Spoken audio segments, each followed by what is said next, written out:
Shalom Aleichem, it's Ram Shepherd here from King David Tomb, KingDavidKabbalah.com, and I want to share with you a point that is very, very significant for me, and I hope it will be also for you.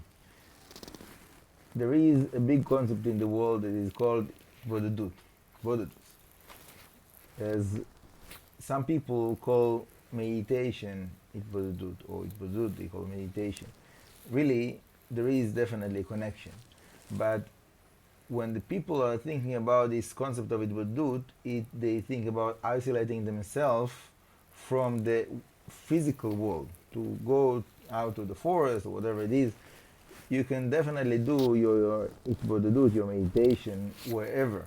The point of Itvodadut is to cut yourself from your surrounding, from the physical dimension, and to isolate yourself within your thought, within your heart, to bring your consciousness into your inner being. And that's something that is a big key for anyone that wants to deal with the Jewish meditation, to be able to not to follow the stream of thoughts that naturally goes through our mind.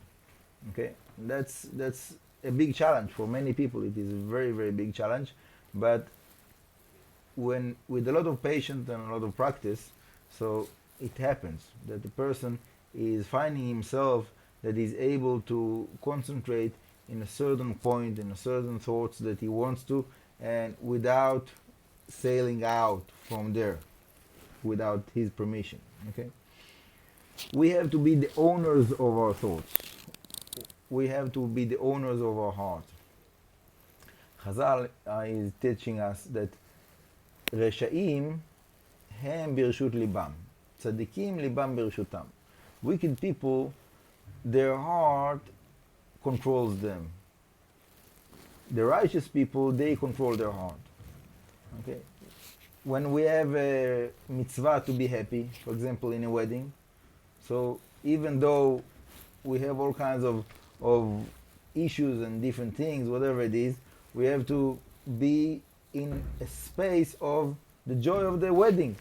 Doesn't matter about all kinds of errands that you need to do, right? And in the opposite way, in the other side, if somebody passed away or Tisha B'Av, whatever, there is a mitzvah to be in that emotional state of pain and loss, and to experience that. So many people, they feel that it's very hard for them, almost impossible. But with this practice of the Jewish meditation, you'll find out that you are the owner of your heart and thoughts. Obviously, Hashem is the owner, but Hashem gave us the permission to function in that purpose.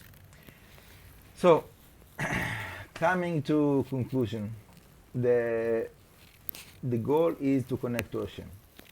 The means to connect to Hashem is to connect to your inner being.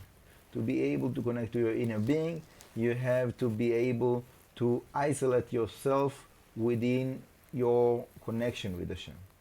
As much as you do that, things will open up, and slowly, slowly you will be able to experience the fine, delicate spiritual concepts that we are speaking about here. So with the help of Hashem, I will finish with a blessing for myself and for everybody that are listening, that Hashem will give us the possibility to find the inner point of the connection with Him, and that will be the winning the game of the creation with the help of Hashem. Blessings and success from King David's tomb.